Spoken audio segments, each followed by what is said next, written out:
All right, here we go. Okay, so it is Monday the 12th, okay? Happy Indigenous Peoples Day, happy Columbus Day. So, here's a couple of things that I want you guys to understand right now. How many of you have seen your Flipgrid feedback already? Have you guys done that? Okay, so if you haven't checked it out, you need to go to that, what is it, like myflipgrid.com or something like that? I made a little YouTube video for you guys to watch to see how to see that feedback, okay? So if you're wondering, why did I get the score that I got, and can I get all my points, you should be able to see that feedback, but just follow the directions. Secondly, you can get all the points, okay, but you've got to resubmit with the feedback that I gave you. Got me? Okay, so here's what we've got going on this week, okay? We're gonna, right after this, okay, we're gonna study the new terms using a little Quizlet Live, okay, because you guys have a term quiz first thing when we come back next week, and since everybody will be back in class next week, okay, we should be able to take that quiz in whatever day that you guys are in here, okay? I'm gonna introduce chapter 14 here shortly. We're gonna begin chapter 14 guided notes, and then you're gonna spend the last part of the hour doing a little video called Boom to Bust. So, we're going to be talking largely about the presidents of the 1920s, because that has a bulk to do with what we're going to be talking about in this conservative era. So, guys, the unit that we're studying right now is the 1920s and the 1930s. So what I'm going to be doing today is I'm going to be talking largely about the causes of the Great Depression, okay? And a lot of this stuff is starting in the 1920s, okay? Now, is that thing still recording? We're still good? Okay, cool. If I was to tell you that the politics and the economy of the 1920s was kind of like a veneer. Have you guys ever heard the term veneer before? You ever heard veneer? Nobody's ever heard that word before? No? What's a veneer? We don't have a good example of it here, but like typically if you had like cabinets like this, okay, they would like almost put the face of wood on it. You guys know what I mean by that? It's like a plastic covering, and then the inside would be like particle board. That's veneer. It's cheaper to make. Typically you see it in like classrooms or like a fake wood table, okay? Because if you had a real wood table, it'd be really, really heavy. Okay? Otherwise, people have, sometimes they put in veneer teeth. You guys ever seen that before?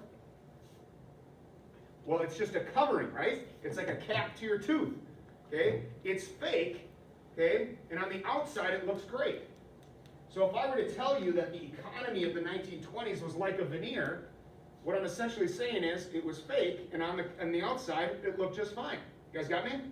But we're going to find out today about some stuff lying underneath the surface, okay, that wasn't so good. Got me? Okay, so the 1920s, guys, if you're into this side of the political spectrum, you're into the idea of people taking care of themselves and not taking care of each other, you're going to love the 1920s. Okay, the 1920s is all about you take care of you. Okay, it's not the notion of we're all going to take care of each other. It's the notion that you take care of you. Okay, and there's not going to be a whole lot of safeguards for people to take care of each other. Okay, so just so you guys understand, okay, we're going to get into the Great Depression not this week but next week. Okay, when we get back, we're going to be studying the politics of the 1920s and the 1930s. Okay, but understand that the Great Depression is going to hit in the 1930s, and it is a worldwide depression because all of the economic systems are really closely tied together. Okay. So in most countries, including the U.S., it started about 1929 and lasted until the 1930s and into the 1940s, okay? Spoiler alert, okay? It's not FDR's New Deal that pulls us out of the Great Depression, but rather the mass industrialization of World War II. You guys got me? Now, FDR, okay, remember that four-term president that we were talking about? You guys remember that? He is going to change the way in which government looks, okay? But in the 1920s, the role of government is to reinforce your freedoms.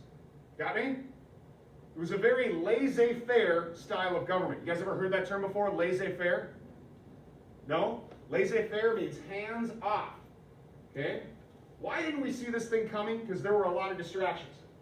You guys know that Russia had to back out of World War I because they had the Bolshevik Revolution happen. Okay? And think back to that political spectrum. They implemented communism, which is as radical a form of economics or government system as one can have. Got me? And it's going to spur this Red Scare across the United States. Okay? So anything on this side of the political spectrum, anything socialist, anything on that side is going to scare people into the notion that the Red Scare was infiltrating different parts of the United States. Yes? That's because the oligarchy that was controlling Russia were the richest people in the world, and so therefore they were like the farthest to the right. Yep. And since they fell and it went far left, everybody started panicking. Correct. So the Red Scare, okay, you're going to see a whole lot of propaganda, okay, because capitalists in the United States are really worried that this Red Scare is going to happen here. You guys got me? So why didn't we see this coming? Well, we've got a heck of a lot of propaganda going on. In the 1920s, we've also got, it's not a very, what do I want to say? It's not not a very nice time period. Got me? Okay? Do you guys know how many people were card-carrying members of the Ku Klux Klan in the 1920s? Some figures are going to differ on this one. I've seen it as low as 3 million and as high as 8 million. Okay? But that's scary. Okay? That's scary. Card-carrying members. So we can basically say about 5 million people, the population of Minnesota today, okay, were card-carrying members of the Ku Klux Klan. Okay? So a heck of a lot of distractions going on. Okay? Prohibition, as you guys remember we were talking about the temperance movement. Okay? It actually comes to a head here. Okay? The Scopes monkey trial. You guys remember the Scopes monkey trial? No? Okay?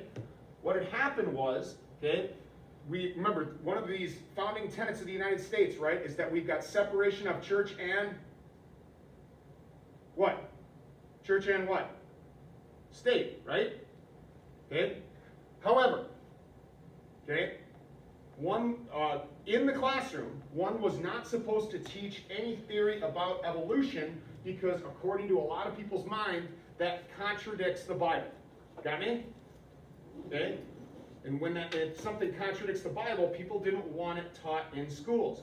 So the Scopes monkey trial is going to be basically really the trial of the century, okay, in this time period anyway, about whether or not that type of rhetoric should be spoken in a classroom.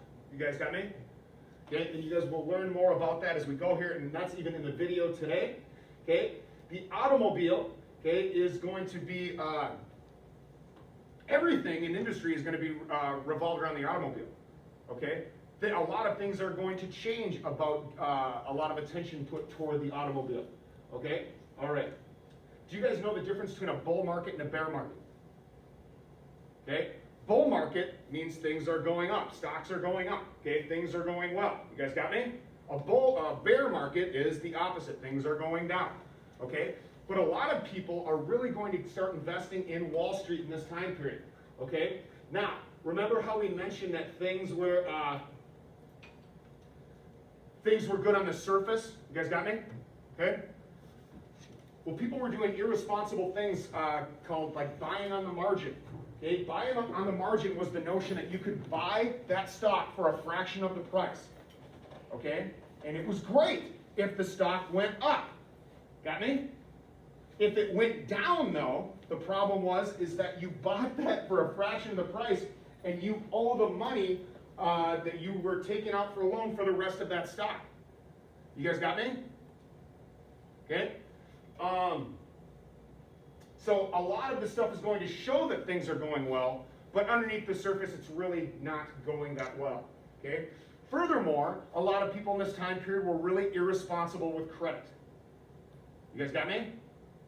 Okay? There's a reason why we don't give credit cards to people your age, right? Okay? Because credit can, you know, it's buy now, pay later, but you're also going to have that interest payment. Got me? And people were taking out loans to pay for other loans. Okay? Probably not a good idea. Okay? So here's another example of things being flawed, or excuse me, looking great on the surface, but being flawed underneath. This was kind of setting up the economy for the 1930s to be a complete crash. Okay, so when we get into the stock market crash, guys, what I want you to understand is this is kind of the this was like the straw that broke the camel's back. It wasn't the cause of the Great Depression. You guys got me? It was just kind of the thing that everybody saw that went, oh my goodness, things really are going downhill quickly. You guys got me? Okay, so we'll talk about this when we get into the 1930s. Okay? But for today, what we want to do is we want to learn more about what was going really well in the 1920s, okay, and why did this set things up for a poor 1930s. Okay, good? All right, so that's just an intro of a little mini lecture about what we're going to be starting today. Okay, we're talking about the 1920s today. We're going to talk about the 1930s next week. Okay, let's get back to this real quick so that my kids at home know what we're doing.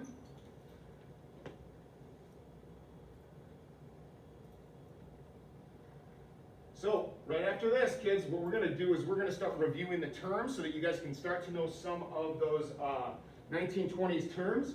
Okay? Then I'm going to start actually paging through chapter 14 and teaching that to you. Good? All right.